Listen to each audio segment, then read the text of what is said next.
Yeah, I think there should be a chair at the back. Yeah.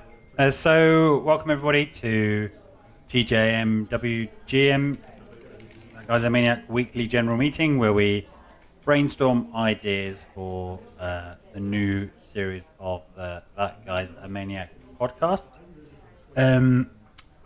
Richie, could you just remind everybody of all our socials? We've got some new stuff today.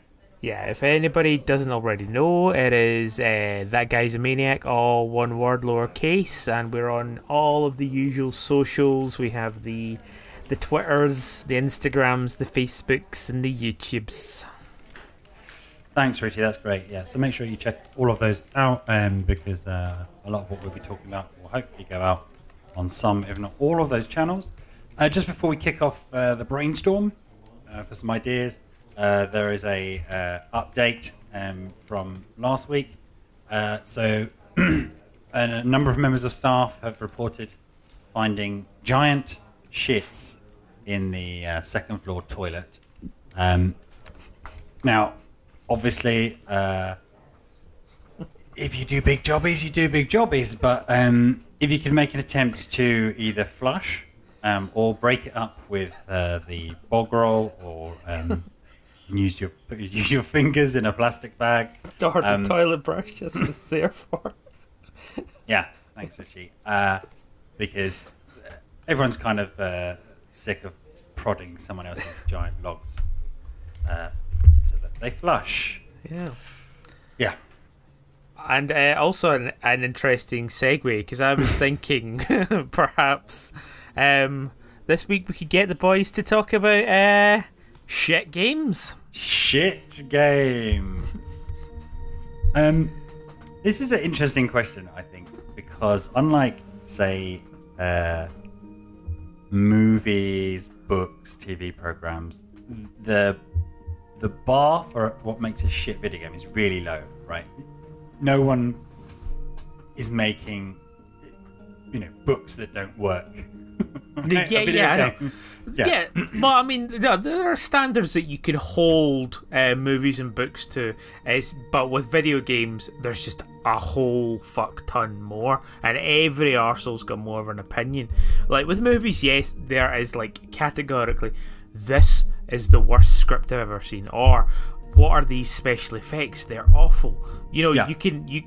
There's that is very, very obvious. But with video games, there's like, I am playing this and I can't fucking play this.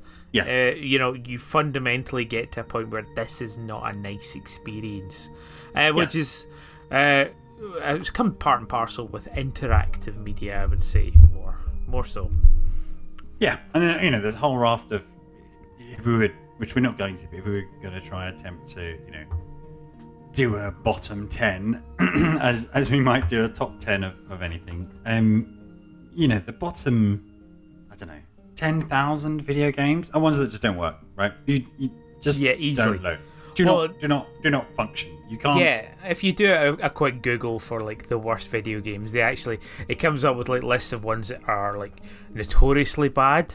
As in, like, you've got your E.T.s, the one that was so bad that they put it in landfill. Yeah. And then you've got the ones that are just like absolutely dodgy, awful, like the Custer game where you rape the Indian. Yeah. And you're just like, right, okay, yeah, that's a shit game because it's morally wrong. It is a bad game for that reason. So yeah, when we're talking about shit games, there's also like, it's not just. I mean, of course, it's objectively shit. There is a list of shit games that you can just find on Google, but there's also like, there's guilty pleasures in shit games as well. Ones that you just want to power through and make yourself like, for whatever reason that may be. Maybe actually harken it back to the investment in games as well. Like, for instance, I think we were talking about this in SNES, and you were talking about this as well. It's like, even if you got a shit game, even if you were given, at Christmas a shit game, you would still play the hell out of that game, because you were invested in it. So that it becomes somewhat of a objectively nowadays, this was an awful game, but I made it into something fun, like the Wayne's World on the SNES. Yeah. Yeah. Yeah. So let's get swathes of shit games out of the way. So we won't be talking about games that never worked. No. Games that you couldn't load up. And we might cover some games which were serviceable games. They actually worked. You could get to a menu screen. You could play the game, but that no longer work. Right. So they were online only. The servers have been shuttered. Yeah. Those are objectively shit games because you can no longer actually play them. So yeah. In the games we'll be discussing, you can play them. They are serviceable at that level, but they're just not very good for a number of reasons. And now that still includes games which have a lot of technical problems. And there's a couple that I want to talk about which are bad games, and part of the the jankiness was part of the reason why they're bad, or for hilarious reasons, and particularly things like ports. So something made for another system and then for whatever reason badly ported to another system, and can be shit. But have you got any shit games to start us off with? I just want to call out one big major genre that tends to always be shit, for whatever reason, and I just want to say it out loud now so that we don't need to go into it in too much detail over and over. But movie tie-ins, it has to be said, there are more bad ones than there are good ones. Like, there's an occasional gem, but movie tie-ins, especially when you think back to like the SNES or the Amiga or things like that, they were usually ridiculously hard platformers. And in fact, not just movie tie-ins, just tie-ins in general. Something that was using a license was very rarely going to be a good experience, a good time to be had by anyone. You know what I mean? Yeah. And there are some good, and there are fewer very good tie-ins.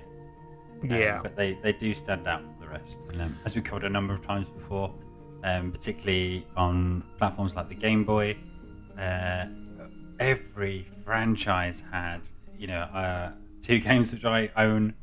There's like a Tasmania game, there was an Asterix game, and they were all these brutally hard platformers. Your collectibles would be, a symbol things from that. a Batman symbol. You swap out your hearts and coins and stars for whatever, Asterix's feathers on his head, or a Tasmanian devil, cyclone, and normally these things were one hit and you're dead. Gremlins 2 was another brutal Game Boy tie-in. I remember a game that I had in the SNES called Family Dog. Did we talk about this one before? I don't think we did, no. So Family Dog was another one of these ones that I picked up for a $5 in an ex-rental bin in some video shop. What drew you to the title Family Dog? I think it was the price point, to be honest. For a SNES game for a $5, I was just like, fuck yeah, I'm gonna get that. I'll have some fun out of it.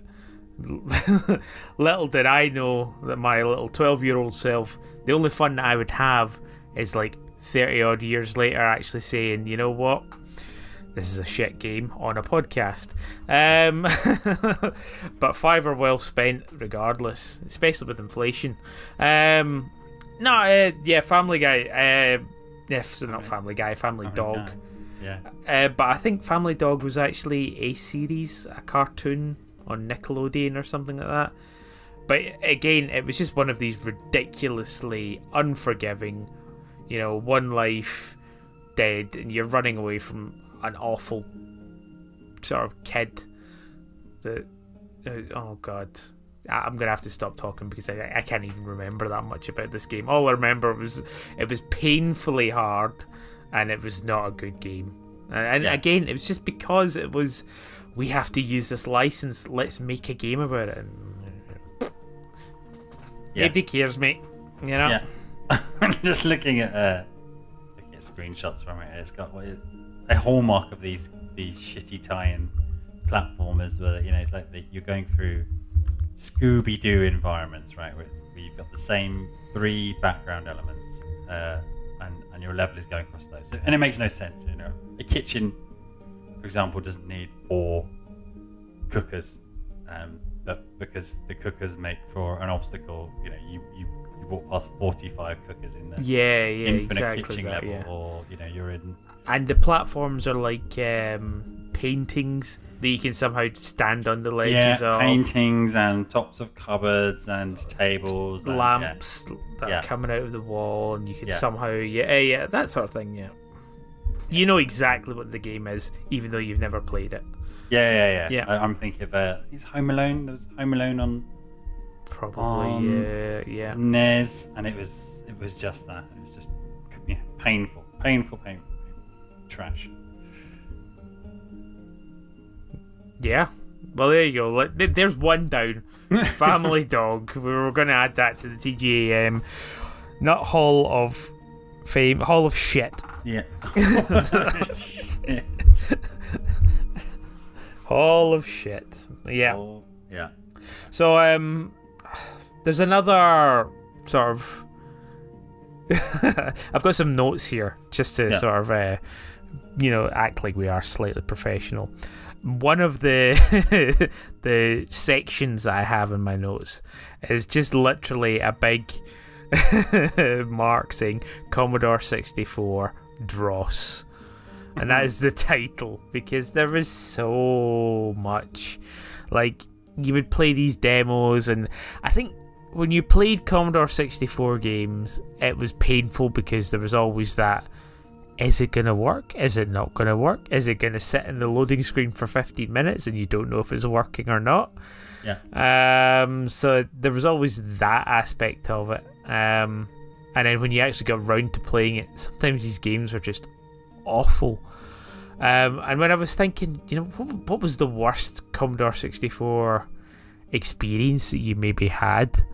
And I was thinking it is a game called Wile E. Coyote versus Roadrunner, and I urge you to go and do a long play search for this on YouTube later, because you have to hear that theme tune.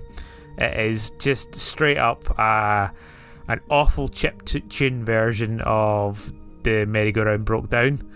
And then the game is basically like a proto-Flappy Bird, where you have to go up and down, collect birdseed, whilst you're getting chased by Wile E. Coyote. And yeah, I mean, like, it sounds not too bad. It seems like a good good prospect for a game, but it didn't work. It would frequently just, from my memory, you would get stuck on the side and you would die. You just couldn't move. The game was not working. Now, you could say maybe I had a defective copy or something like that. Who knows? Maybe my Commodore 64 was too warm, or whatever, But yeah, it was flaky. And I just remember, like, you spend $3.99 on these cassettes, and you saw this is gonna be a Warner Brothers tie-in, and it's not. It's made by some, nerd in a basement in Leeds or something like that, But yeah, I just wanted to give that as a notable shout out for Commodore 64 Dross. Yeah. There's actually another one which I wanted to talk about very, very quickly. It's actually one that I've talked about several times, and we actually have on the YouTube channel, and that is Snowball Sunday. Oh yeah. Yeah. This is a shit game. There is no game. It's literally, there's 3 people. You can do 2-player, as in, like, you can play, as these characters, and you press down to collect the snowball, and then you press the fire button to fire, and then you run left and right. And the only sort of gaminess is you have to get the arc of the snowball right. That is it. It's got Christmas music. I like it because it's shit. And I think this is what I was sort of meaning. There's an endearing quality to shit games. There is no game there. There is just literally like a very, very basic premise of just try and hit each other. There's no lives. There's no end game. There's no goal. You're just literally having a little snowball fight, and it turns off when you decide that you're going to turn off your computer. You know, it's a shit game, but endearing, you know, to the point where, you know, like, I've actually gone and searched online and found ways to play this, you know, and like you can play it in browsers and stuff like that. I'm like, wow, amazing, you know, because somebody has taken the time to, whether it's through illicit means or whatever, catalogue all of these Commodore 64 games and just make them available for people, which is quite cool. Yep. Yeah. A category I'd like to add to the hall of shit, the hall of shite, the hall of shite, yeah, is the free-to-play versions of oh god, yeah, otherwise good games that we saw just a torrent of in the 2010s. Yeah. And two in particular. Actually, they're still around today, so three that I want to mention. One was Ace Combat Infinity on PlayStation 3. And I don't know if they were still generally, you know, these things are still being worked out, but it was just way too, like, it gave you virtually nothing. You know, there was no triple currencies. It was, I think, fuel was the currency, and you sort of had enough to, like, maybe do one mission a day. Tutorial wasn't great, and so frequently you'd fail that mission, right? Or you wouldn't really know what was going on. Like, that's it for today. Another one which I put an embarrassing amount of time into, because at the time I really just wanted to play Soul Calibur, was Soul Calibur Lost Swords. Oh god, yes. You even tried to recruit me into it as well. Share my pain. and the way they did it, which, you know, later on contemporary fighting games did. So I think when the new Killer Instinct launched, it did a few similar things, but it was just way better. And so of course there was these, you know, timed currencies, but then there was also a rock paper scissor system to your gear, and you had to earn all of your different weapons, and I think armor as well, and then using another currency you could have X many fights, and then every now and then, if you had enough of whatever currency, you might be able to purchase another character. So I was hanging in there for my favorite character, Taki, to rotate around. I don't think she ever did before I gave up with it, or before the service was pulled. But yeah, really, just stingy. And on the one hand, you're like, okay, I didn't pay anything for this, right? So who has any right to complain about something they didn't pay anything for? I mean, yes, and we have to lump in every single mobile game in there as well. Yeah. But at the same time, it's there's a functional game behind it. If you took away all those paywalls, you know, there is a good game. You know, there's a solid Ace Combat game. There's a you know, a Soul Calibur game. But by deliberately breaking your game, chopping it up, yeah, to force, you know, the whales to pay more than everybody else would if they just put out another Soul Calibur game. Or I guess sometimes, I don't know, maybe this isn't true, maybe it's just like, you know, couch perspectives.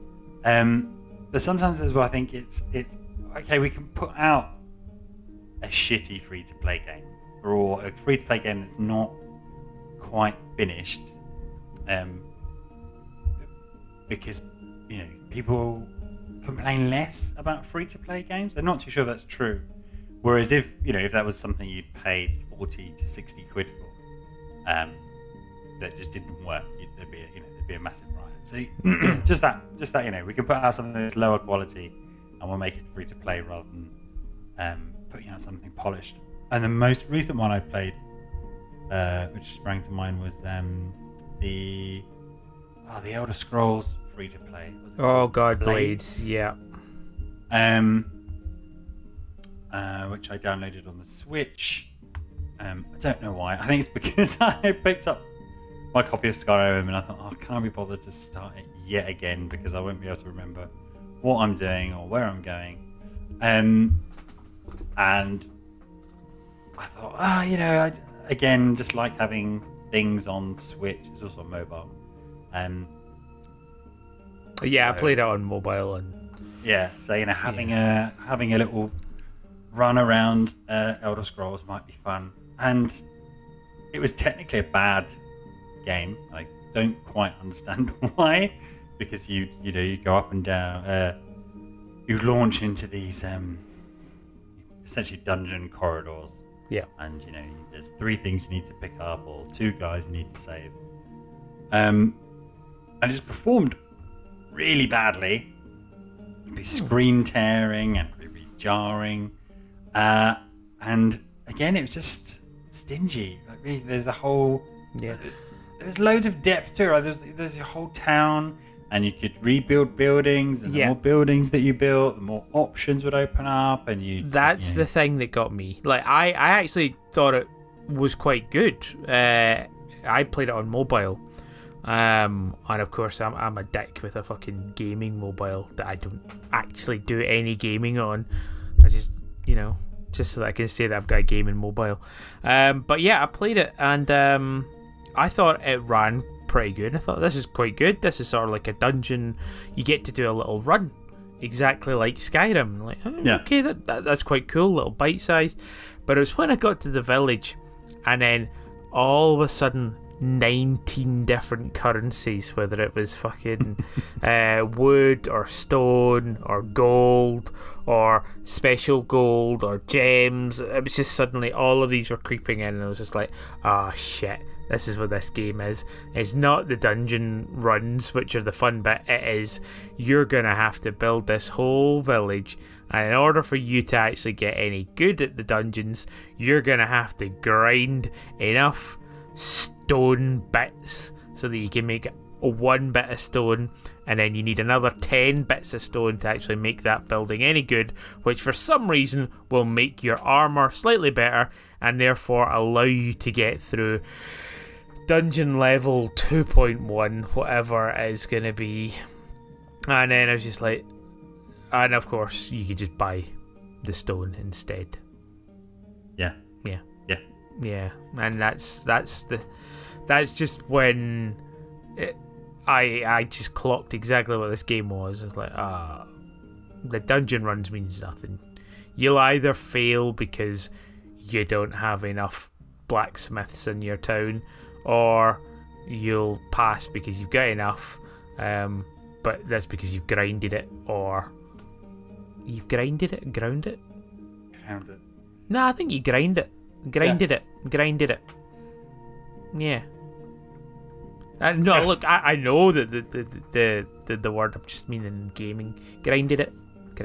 I'm gonna shut up, Richie. That was when that ugly side of it, the underside, was shown. You see up its skirt, and you're just kind of like, oh no, I don't want to do this. And that's pretty much when I uninstalled the game. Yeah, I mean, not all. There are many good free-to-play games out there, but you tend to see, companies which have. I hate mentioning it, but like AAA games, just your big publishers which have their popular franchises, and many like Pokemon is a good one. Almost all of their free-to-play games are, serviceable. It's too good, with very generous on the Pokemon Unite has just come out, which I've been playing a little bit, and you don't really feel the need. You know, it's not like, oh, okay, I've had half a match. Now there's 8 timers that I have to wait for. Yeah, and I just find it weird or interesting that other companies are like, oh, let's take our big series, Soul Calibur, Elder Scrolls, Ace Combat, and just objectively make them shitty. Yeah. Shitty versions of them. Yeah, why make a bloomin' free-to-play game? Yeah. Yeah, I mean, there must be a spreadsheet or an analyst somewhere that says, well, for the extra 10,000 people hours you put into a mainline game, isn't worth it, right? Yeah. Yeah, you can get away with this, but you can't charge for this because it's so crap. So people will tolerate this, make it free to play. Some people will spend silly money on it, and then who knows, maybe that will bankroll an actual decent game that you buy and you own and you can play through. And of course, the other downside to all of these is they have a shelf life, or most of them have a shelf life as well. You cannot play Ace Combat Infinity anymore. You cannot play Soul Calibur Lost Swords anymore, because those services have just been shuttered, which is a shame because I hate. Thinking about digital preservation, I really dislike things can disappear and you could never experience them again, or run them through again without relying on pirates and the people who work in digital preservation to keep these things playable after companies aren't interested in them anymore. Yeah. Even shit things. Can they not? Yeah. Can they not just be room 101? No, I think even shit things do. Just to show the bad side of gaming as well as the good side of gaming for all eternity. Yes, you need the lows so you can taste the highs, to quote Robbie Williams there. Yeah, of course things like Flappy Bird is an example of that, I think.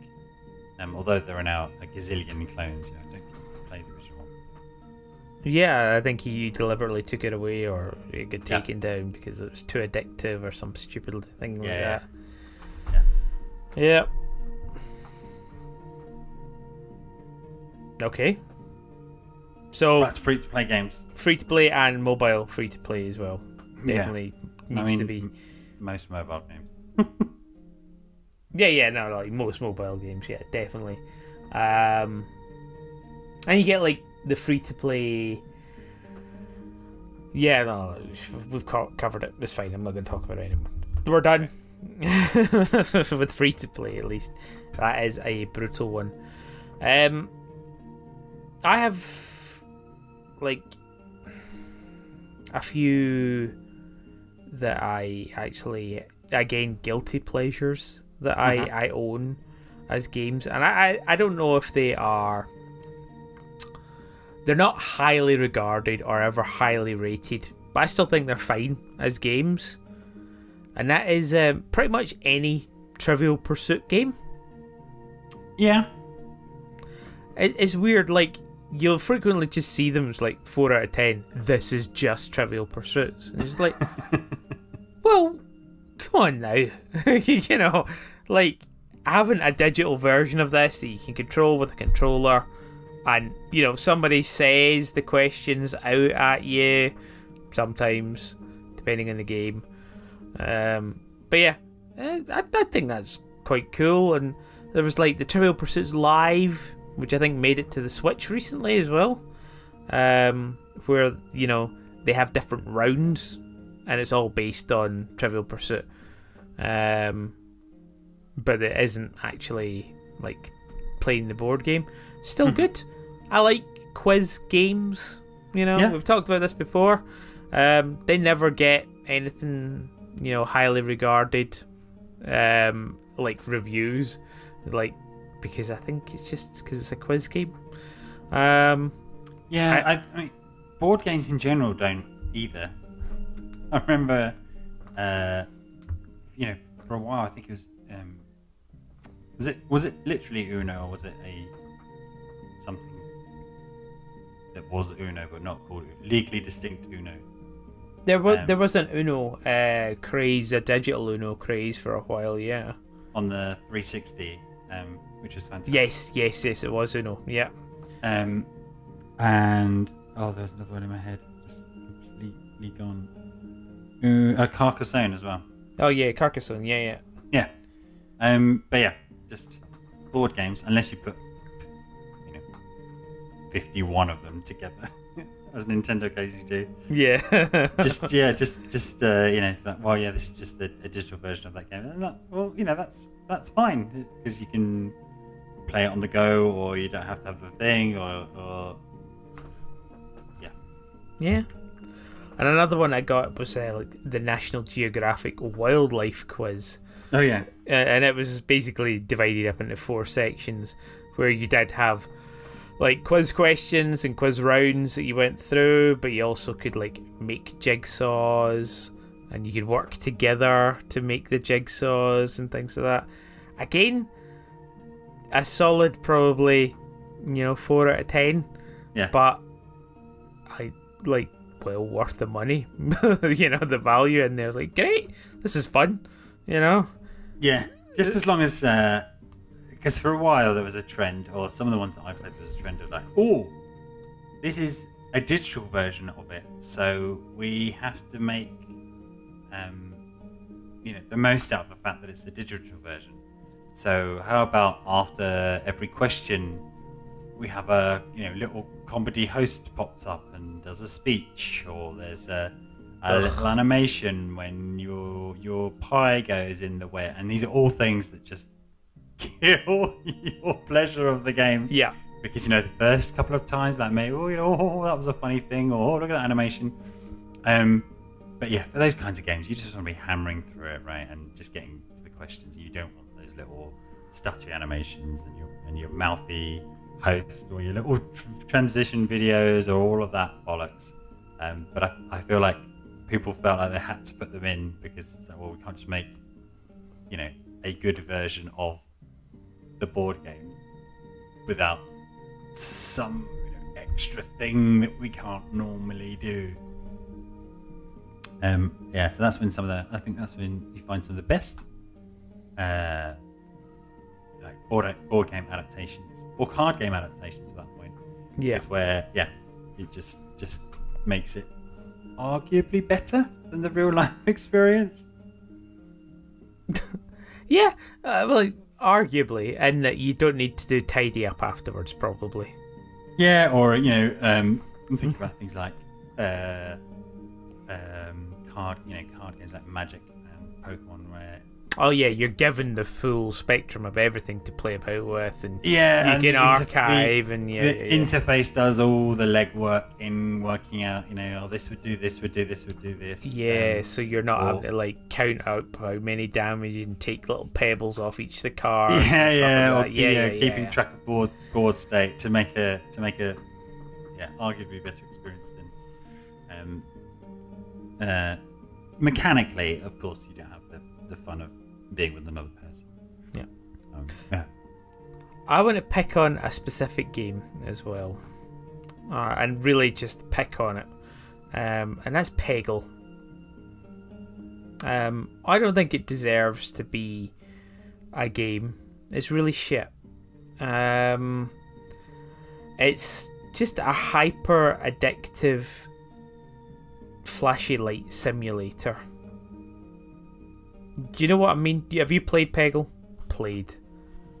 Yeah. You drop a ball and it'll randomly do some things. They try to pretend it's kind of got the bubble pop, or what is it called? Bubble pop? The one with bubble. Bust a Move. Mm-hmm. Yeah.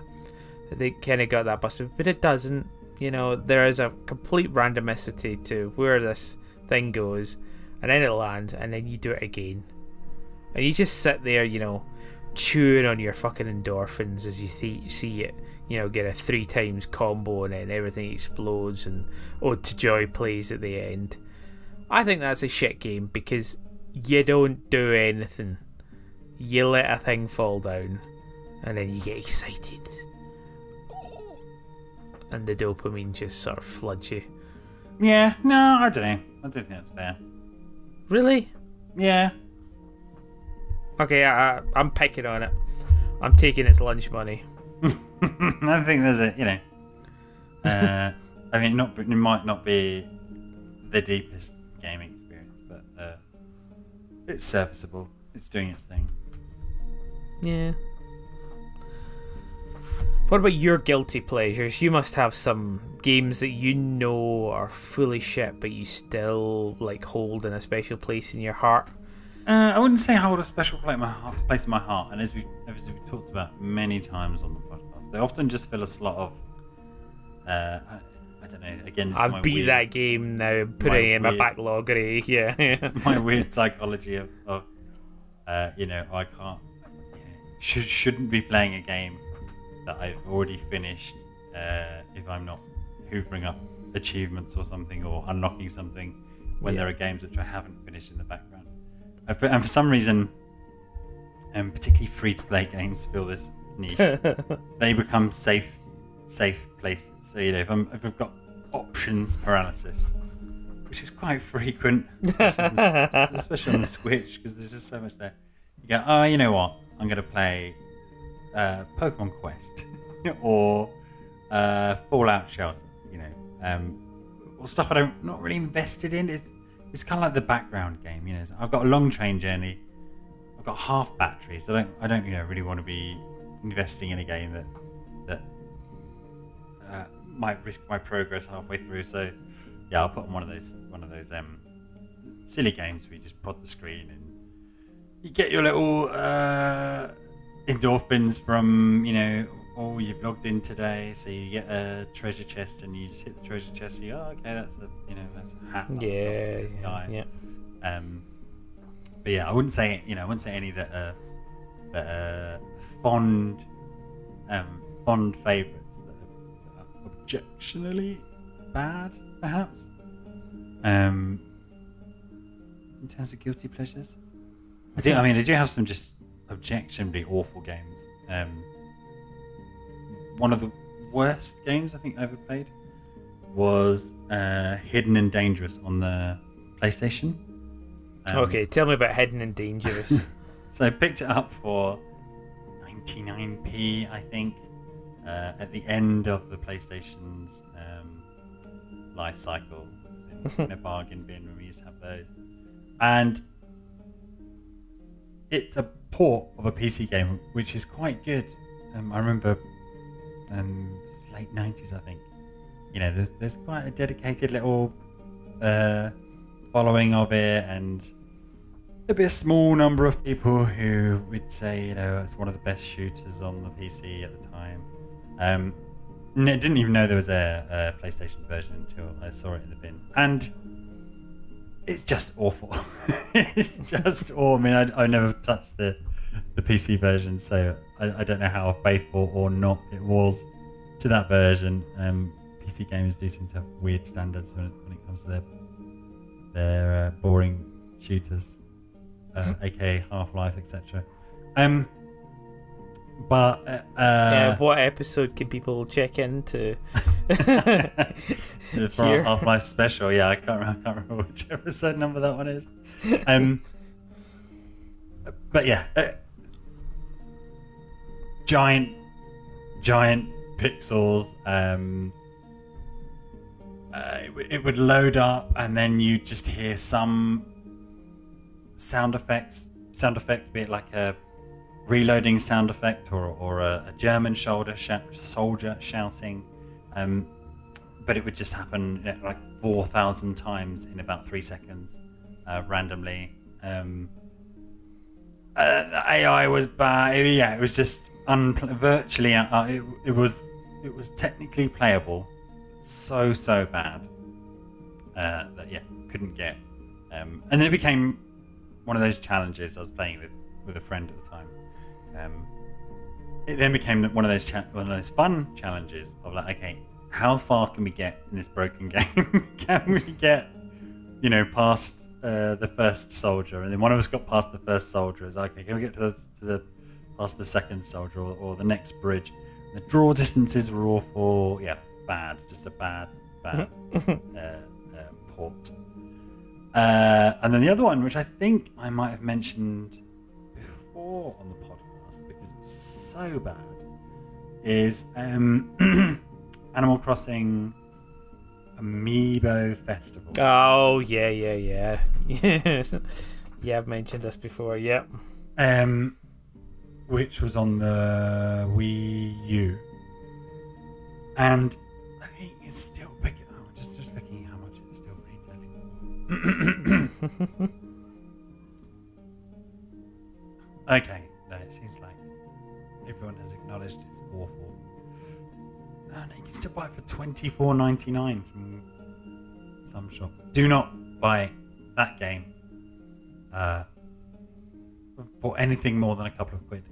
So the reason why I picked it up is I was in game, which for our international listeners is what you would get if you crossed the pissy back alley behind a dodgy pub with a video game store. And they're awful. It's a chain of game shops here. They frequently all disappear. They're now owned by Sports Direct, I think. Really? Yeah, that is news to me, man. But yeah, I feel it. So the other day there was some ridiculous. Unfortunately, the fact that these are dens of villainy, scum and villainy. Yeah. Wretched hives of scum and villainy. Wretched hives of scum and villainy has not fed back to the Nintendo mothership.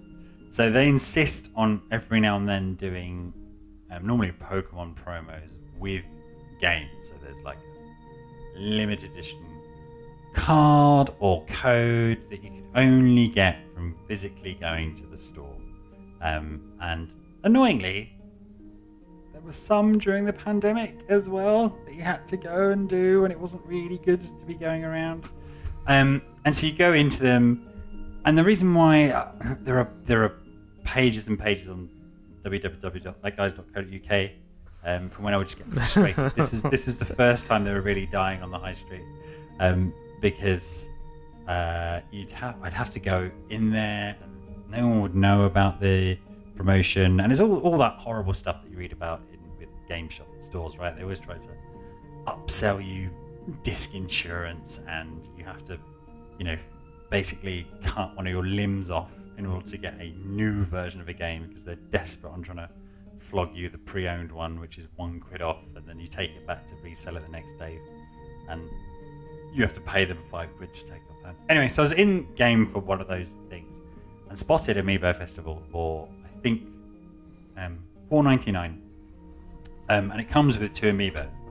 And I'm a huge sucker for those. I thought, that's you got your justification there. You got your 2 Amiibos. That's enough. But you felt you had to play the game as well. One of them, not just play, Richie.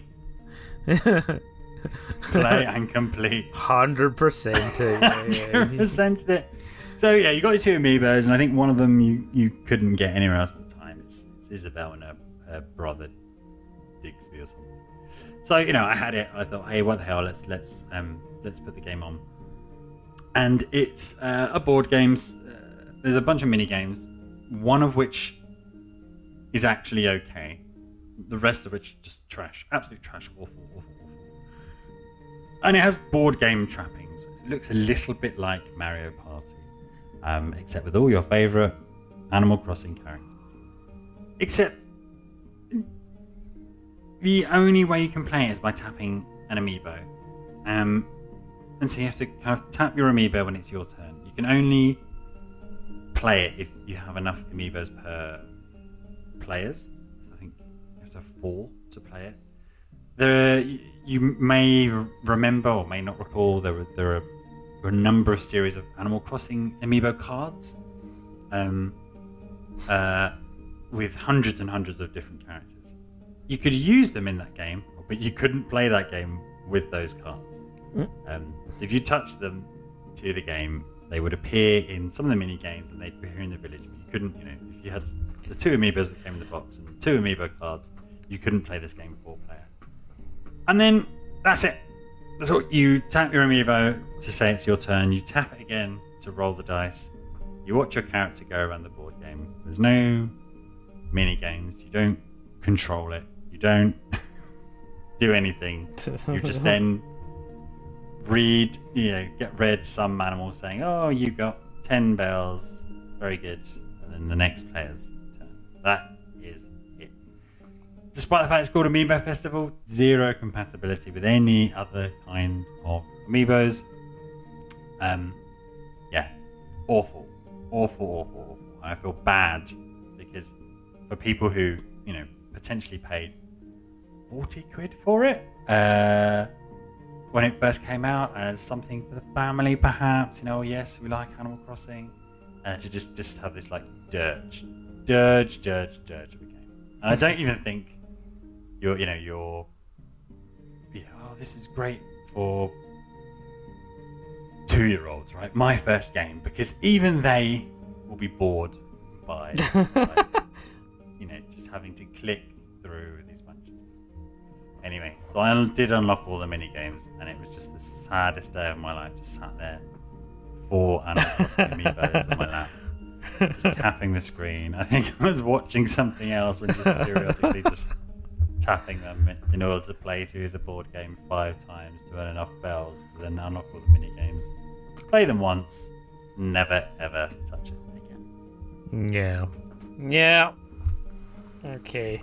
Well, I mean, I think that's probably the worst gaming experience you've had. Probably the worst game I've ever played.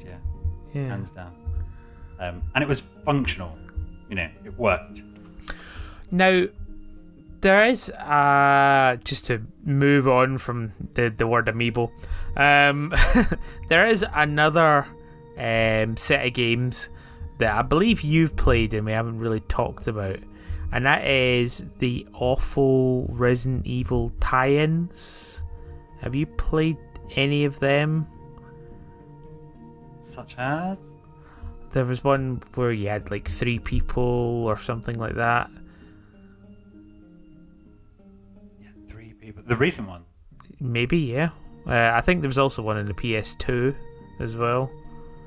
Oh, so there was Outbreak and Outbreak 2. Yeah. Yes, which were awful online, games. Yeah, they were online Resident Evil games in Japan. And as we've said a number of times on the podcast, here, I don't know a single person who ever actually had the PlayStation 2 online properly. You had to buy something, didn't you, to stick in the back? Yeah, you had to get a modem in the back. What was it called? Twisted Metal Black. They used it as well. Yeah. And so rather than just not release a game that fundamentally wouldn't work outside of a territory that doesn't have online, they released it anyway. And so the idea behind Resident Evil Outbreak is good. There's and it really fucks with the canon as well. So I think a lot of people just ignore it because it doesn't make any sense. But you would, in the first one, you play as a selection of survivors. I think there's 8 to choose from during the outbreak of in Raccoon City. Some of them take you to familiar places, and there's a whole bunch of new places you can go to as well. It's a really, really cool idea. And the online side of it was your characters all have different skills. We saw some of these ideas later in things like, or possibly before, in Resident Evil 0, where you have to swap items between you. So you choose your character, and they had different skills, different health, different amounts of health, or some had more carry slots. Or like one could do healing, and one could like open doors and things. Yeah, one had. I like there were certain comps you could get where you just couldn't even do the levels as well. Yeah, so because it wasn't online, here you choose a character, and then I think the AI would take. Oh god, the AI. Yes. 3 of the other characters. so my brother and my mum played it a lot. Yeah, and so occasionally the AI would run off ahead, pick up the key item that you needed, run past several zombies, taking all the ammo with them for a gun that they didn't even have, and then die. And then you would have to then, like in the hospital level, there was the leech men from Resident Evil 3. Yeah. That horrible leech. So that level was just, you are going to be chased by the leech man the whole time. And half the time you spent it trying to find your dead AI teammates because they were carrying whatever, the card key that gets you through the door. Frustrating, broken, because there were some really cool bits of Resident Evil lore, and if you got all the way through, each character had their own ending. There was a mysterious Japanese woman. I think there's like an RPD cop. I think one of them was a waitress, and then if that wasn't bad enough, it got absolutely canned when it came out here in terms of reviews. There was a second one they also released, which I never played, Outbreak File 2, but that took you through a zoo. So there was like a zombie elephant. Awful. Well, I felt like we had to sort of bring that up, and and then I've not. I've played a little bit of the two weird games that they've given out recently. So there was one with, and again, they're free, so you don't feel too bad about it. But one was Resistance. I can't remember what the other one was. Yeah, one was sort of had the ideas of Outbreak in it, but it was the asymmetric gameplay. So somebody was the mastermind and everything. The mastermind, and then you had 4 different characters to try and make your way through. And then the other one was which we're seeing increasingly, is kind of survival horror games coming late to the current new trend in kind of horror themed games. Yeah. So it was you're like, essentially a very bad, quite arcadey. What's the name of that game? But there's a serial killer. Dead by Daylight. Or, yeah. It was sort of like that, but a bit arcadey, and you could choose. That's the one they gave away with Resident Evil 3, wasn't it? Yeah, it was. Yeah, but then recently I saw they've just buddied up with Dead by Daylight. I think there was a big Resident Evil skin pack for it. Oh, that's cool because they've buddied up with Silent Hill as well. So that's the two universes finally coming together. I think the PS1 survival horror. And it looked significantly better than Capcom's own effort. There's the Nemesis, and he looked like the Nemesis, and Leon looked like Leon, and far more serviceable than whatever that one was called. Versus, was it, or something like that? Yeah. But yeah, there was also I think it was on the 360 PS3 days, and there was one where there was you had to play as 3 players for this Resident Evil game, and you were part of the special ops, like the Hunk Forces. Oh yeah, there was Operation Raccoon City, and the other one, Umbrella Corps, I think, was it? I feel like it had the word try in it, as in 3. But I can't remember. But yeah, let's call it Operation Raccoon City. Yeah. Yeah, which was, I think we may have mentioned it before. Widely panned. Again, frustrating because they do some fun things. So you can, playing through the story of that game, you can kill Leon and Claire, I think. Or you can decide to let them go. But for whatever reason, the powers that be decided, you know what the best thing about Resident Evil is? Is a squad-based futuristic shooter. Yeah. Set in Raccoon City, which is absolutely not the case.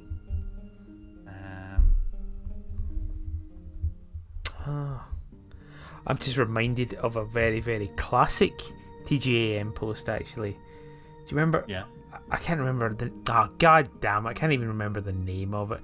It was Hellbreak London or something like that. It was this game that was like, oh my god, it's using the tube system of London. It was so highly anticipated, and then it just turned out it was shit. Sort of doom zombies, and like they hadn't even copied the architecture or the system of London tube system. They just called it Hell something London. Yeah, Hellgate London. Hellgate. Yeah, that was it. Hellbreak. Yeah, and there was loads of hype around that, wasn't that? Oh, a ton of hype, yeah. You can tell a game is going to be dead on its ass when they announce at the same time that it's going to either be a multi-series game or there's some cross-media thing. I can't remember, and inevitably it doesn't work like that. I can't remember the name of it. I don't even know if it ever came out. Really good for the podcast. But there was this really ambitious project which was a sci-fi series and an MMO. And depending on what players were doing in the MMO was supposedly going to affect the story in the series. Yeah. I remember seeing some hype pieces with the makers behind it, and now, fittingly, I can't even remember the name. That's how it completely disappeared into nothing. So, I just decided to do a little Google on Hellgate London. Yeah. It has been re-released in 2018. Really? Yeah. It has a VR expansion on it as well. Wow. And yeah, I mean, apparently it's fully online as well. Wow. Okay. A game that was shit, and I feel like it was abandoned. Maybe somebody just got the license, or maybe it just happens to have the same name. Although that seems a little bit nutty. It was 15 years ago or something like that. Anyway, Defiance was the name of the science fiction themed persistent world massively multiplayer online third-person shooter. Okay. Which had a sci-fi tie-in. The same name. Right. Okay. Yeah. It was released in April 2013. Free to play August 2014. Shut down 2021? October 2014. Wow. Yeah, these things surprise you, man. Love to hear. Any venue out there were hardcore Defiance players for 7 years. And we're gutted to hear about it closing down in 2021. Yeah. Please get in touch. Yeah, absolutely, 100%. And let us know. And let us know if any of that tie-in nonsense actually paid off. Because it sounded hugely ambitious. Was it perhaps actually even sort of paid for by the Sci-Fi Channel? That would make it even worse. Yeah. Oh wow. Okay. So I think that's a lot of shit games. It is a lot of shit games. And we didn't even talk about Sonic once. No, well, I mean, you know what? I was going to draw the comparison when you were talking about Animal Crossing. Yeah. I was just thinking, like, all of the characters in Animal Crossing, I can name like 2 or 3. You could probably name a lot more because you've put yourself through your own personal hell. But also, like, I kind of... It's easy to draw the comparison between the two because they're furry animals and there's a ton of them. And yeah, there's a thing... Like, I really enjoyed the Sonic the Hedgehog movie, and I know they're making a sequel to it, but my fear is they're going to make a sequel to it and bring in a ton of these Sonic the Hedgehog characters that I have no idea who they are. Well, I know Knuckles, but then you've got like bat people, and you've got a female Tails, or is Tails female? I've no idea. And there's just so much like that, and like there's a canon from like the comic series of it and things like that. I think that's why I'm not interested in Sonic, and I didn't want to talk about it. Sonic died with Sonic 2 for me. That's pretty much it. You know, after that it's just a big furry hell. You know, Sonic and Knuckles is good. Alright, it was fine, but that was 60 quid to play an expansion. You know, it's like that was pretty nuts. Yeah, I mean, I think for me, I mean, you know, I'm not particularly bothered by the different canons and the different animes. It was more which is frustrating, but it was more when they changed the camera. But that's not necessarily true, because Sonic Adventure was good. But then all the subsequent ones, then there were so many. You know, when you look it up, you forget how many there were. The one that I probably played the most was a tiny bit of Sonic 06, which was really awful. Oh, you got collapsing. Yeah, no, we're all good. And perhaps this is a guilty pleasure. As close as I'm going to get to guilty pleasure was Shadow the Hedgehog. Sonic with guns. Well, it was ambitious, and you know, they had this branching series of levels, and I mean, so edgelord, but a story you're actually like, okay, let's see this through. But the gameplay, you know, so it's essentially you're either running into the screen at ridiculous speeds, or it was uncontrollable. You know, so you jump and you kind of flinch through the level because the camera had switched angle from we're doing a side view to a kind of like over the shoulder view. Yeah, bad. It was bad gameplay wise.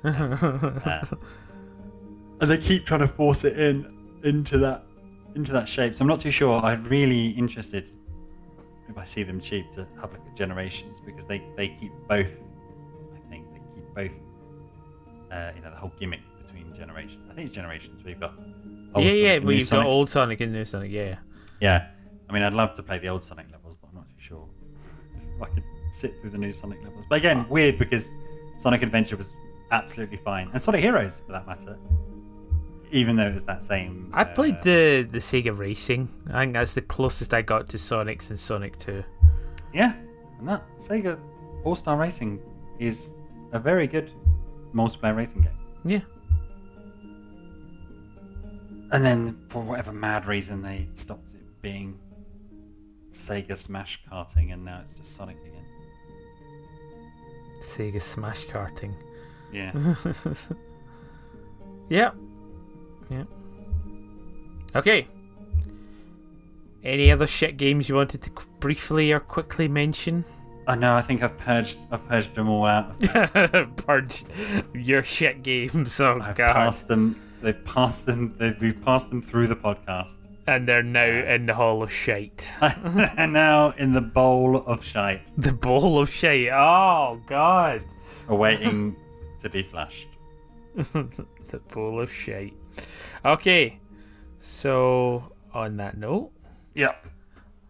That guy's a maniac. Why'd he shite me?